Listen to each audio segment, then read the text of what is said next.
My name is Bob. I'm a newbie who just started working this spring. My baby face is a concern. I get carded when buying alcohol, and at work, I'm treated like a mascot and still seen as a kid. I believe the only way to change the situation is to achieve results at work, so I've been working hard, staying late every day. This small company of about 10 employees was founded by the president, who worked tirelessly to build it up, mainly focusing on internet sales. That day, like usual, I worked until the last train and hurried to the station. The bustling downtown area gets brighter and more crowded as the night goes on. There are lots of men and women you wouldn't normally see. There are guys who look like nightclub hosts trying to attract customers, and women in flashy, revealing clothes walking quickly. I'm not comfortable with this atmosphere. It feels so alien and even scary to me. I just want to get through it quickly. As I'm running at full speed, I hear a voice say, "Ouch, I had bumped into someone. Sorry, I was in a hurry." I apologize and see that it's a group of tough-looking guys. This is bad. I instantly felt that. The guys were smirking at me. "I'm really sorry. Excuse me." "Hey, wait up, man. You think that's the end of it?" As I try to walk away, one grabs me by the collar. Owned, what a mess. I'm done for. I got punched. They kept hitting me as if they were in a really bad mood. It hurts. Pain shoots through my body. But after a while, either my brain numbed or I stopped feeling the pain. "Police, over here, they're fighting." A girl's voice sounded from afar. The tough guys panicked at the sound and scattered in all directions like baby spiders. Ah, it's finally over. I tried to get up, but my body wouldn't cooperate. As I staggered to my feet, the girl offered her hand. "There's a park right there. Sit on a bench. I'll go buy some antiseptic." With that, she ran off. Lying on the park bench with my eyes closed, she returned with a bag. "Use this." She handed me a wet handkerchief, antiseptic, and band-aids. Even in the dim park, her bright blonde hair and torn, distressed shorts stood out, giving her a bit of a tough look. "I'm sorry for making you buy all this. I'll pay you." "No, it's fine for now. Take care of your wounds first." "Ah, okay." I wiped my bloodied mouth with the handkerchief. Lucky they ran off when I shouted police. I didn't actually call them though. If I did, they might have hit you more. She laughed. I usually ignore fights, but I couldn't stand seeing high school kids getting beaten. It's dangerous for you to walk around at this hour. I was surprised. Wait, she thinks I'm underage. No, I'm not a kid. Just coming back from work. Really? How old are you? 22. What? Older than me? Wow, I helped for nothing. She burst out laughing. Not at all. Thank you for helping me. You're welcome. What about you, walking alone at this time? You're not running away from home, right? No way, I'd never run away. She said, laughing. Lisa Brown was her name, a cheerful girl who laughs a lot. She looked a bit rough around the edges but was fun to be with. We ended up talking in the park for a long time and even exchanged contacts. I missed the last train and had to walk home, but talking to her eased the shock and pain of being beaten. Since the next day, my routine was the same, work and catching the late train home. But one thing had changed. I started exchanging texts with Lisa. My dad, he's so arrogant and annoying. He might be important at work, but I can't respect him. He's never home. Lisa would sometimes complain like that. Your dad's busy with work, huh? Yeah, he's a president. Really? I replied, then suddenly thought. Wait, the president of my company, his name is Brown too. Could it be? With that thought, I casually asked. Your dad's company, what is it? I texted her the name of the company where I work. Yay, that's right. Wait, how do you know? I couldn't believe it. I was shocked by her response. I never imagined Lisa was the daughter of my company's president. When I mentioned it, surprisingly, Lisa seemed pleased. Later, I was called in by the president, and President Brown said with a smile, "Don't be nervous, take a seat. I hear you're close with my daughter, Lisa." I had been worried about getting in trouble, but his cheerful manner suggested otherwise. In fact, Mr. Brown seemed happy. "Lisa doesn't have many friends because of her personality. Please keep being good friends with her." I was relieved, though a bit taken aback. I had been worried about accusations of seducing his daughter, but that was needless. Afterward, perhaps because her father approved, Lisa started contacting me more. "Bob, let's hang out. How about karaoke? Do you know what's trendy?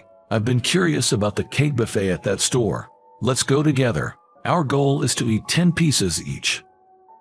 Because of Mr. Brown's approval, I could go out with her during lunch and return a bit late without worry, and if she invited me for dinner, I could leave work early without any issue. It seems Mr. Brown was right about her having few friends. She often called me out to different places to eat or hang out. She might be self-centered, but not a bad person. She looks a bit rough, though. It was fun to hang out with her, but there were problems. She called me out so frequently. I could hardly work. Tasks I planned to complete with overtime just piled up. But since it was president approved, even my boss couldn't reprimand me. My boss and colleagues just made bitter faces, silently letting me go when she called. Honestly, it wasn't a happy situation. I couldn't work properly, and I was teased as the future president just for seeing the president's daughter. I didn't want the president's seat. I wanted to work hard and achieve results first. I disliked being talked about like that. "Bob, let's go to a movie. The one I wanted to see has started." Lisa invited me as usual. I usually accepted, but this time I declined. There was an important meeting the next day. "Sorry, but I need to prepare for tomorrow's meeting tonight." "Oh, I see. Okay. Let's hang out another time." Lisa backed off easily. I didn't need to accept reluctantly.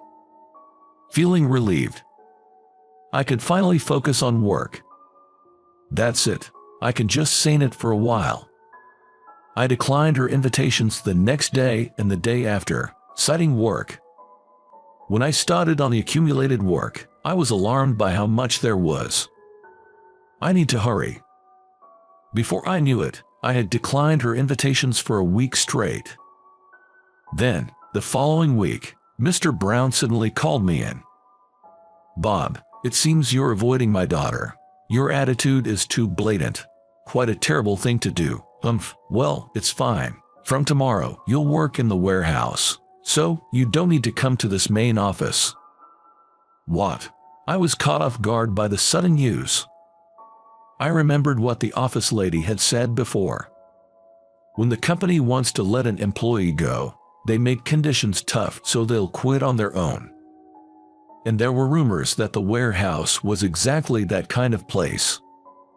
Why? Why is this happening all of a sudden? Come to think of it, I hadn't heard from Lisa since I started turning down her invitations. I didn't pay attention to it because I was busy with work, but if you don't want to hang out, I don't need it. Is that what you mean? Probably, she told her father to send me to the warehouse. When I realized that, anger welled up inside me. What a selfish way to behave. Mixing business with personal issues, no less. But then, I started to think that working in this warehouse might actually be better than those days when I couldn't focus on work because of Lisa. I decided to make the best of my new job. Maybe a few weeks passed. I was working comfortably.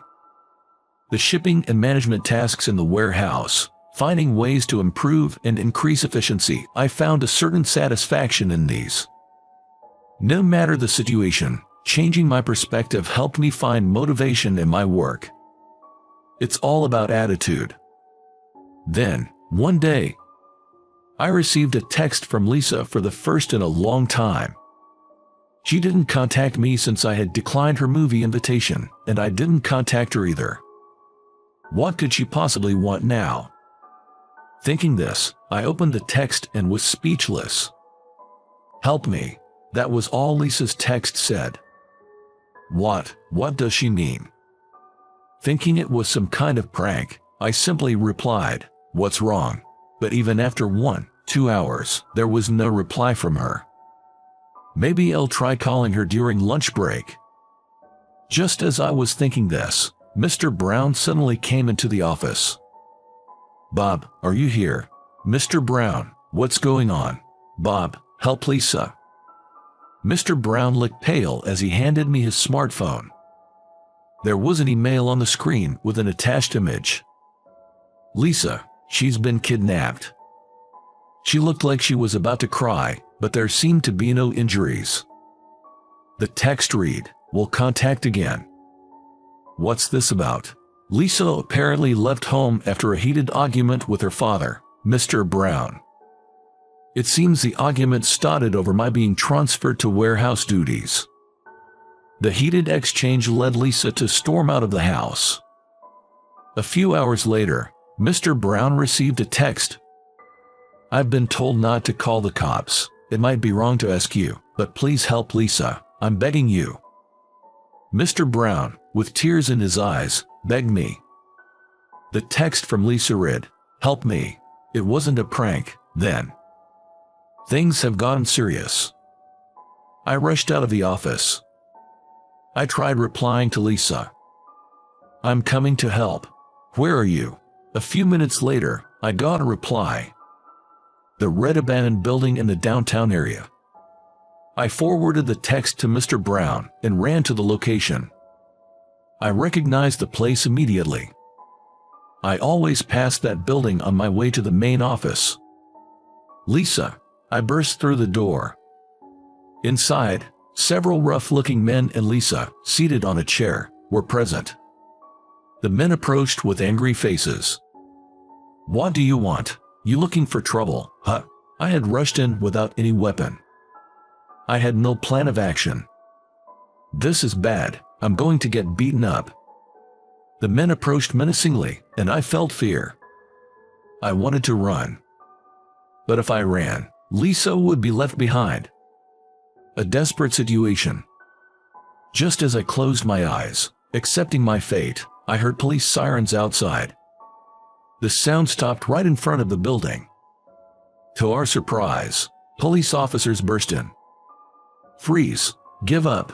The men were quickly subdued. Lisa and I were rescued in no time. The police are incredible. It was Mr. Brown who called the police. My forwarded text helped him inform the police of the exact location. Mr. Brown tearfully embraced Lisa. Then, he deeply apologized to me. The next day, it was revealed that the whole incident was a staged kidnapping by Lisa. What the heck? Lisa wanted to trouble Mr. Brown for sending me to the warehouse. I thought it was because I kept refusing your invitations that Lisa told Mr. Brown to punish me. No way, I didn't say anything to Dad. I just told him we hadn't met recently because you were busy, and he misunderstood it. He got mad thinking it was wrong to avoid his daughter, resulting in the warehouse transfer. I didn't know about it and argued with him over such a cruel act. Sorry, I just wanted to teach Dad a little lesson. It seems Lisa was inwardly panicking as her father, not I, was supposed to come to the scene. On reflection, it was odd that she could text while being kidnapped. I couldn't think that far at the time. But well, since Dad begged you, Bob, with tears, I'll forgive him. Lisa casually brushed off the incident, but I couldn't help thinking it was a serious matter, relieved that it wasn't a real kidnapping. Lisa had to explain everything to the police and apparently got a good warning. Mr. Brown also offered a formal apology. He admitted to acting childishly out of love for his daughter and for his selfish misunderstanding, deeply apologized. He even suggested I return to my original department. but I declined. I was starting to find the warehouse work interesting and was happy about the transfer. Lisa apologized for repeatedly inviting me without considering my circumstances. It's okay to say no when you can't. I'd be happy if you'd hang out with me again, though, she said modestly. Of course, that was okay. I had fun when we hung out. Actually, Bob, I have something to discuss with you. What is it? Would you consider becoming the next president and, eventually, Lisa's husband? What? Hey, what are you saying? Lisa blushed and got angry at her father's sudden proposal. I smiled and said, I'll pass on becoming the next president. I'm not cut out for that, but I'd like to start as friends with Lisa, just as equals, not as the president's daughter or your employee. That would make me happy. Both Lisa and Mr. Brown laughed and said, we'd appreciate that. Thus, my eventful saga came to a close, marking the beginning of a new chapter. Tomorrow looks to be a busy day. Both my professional and personal life seem promising. Someday, I want to confidently see Mr. Brown. By then, I might even be regarded as more mature by those around me.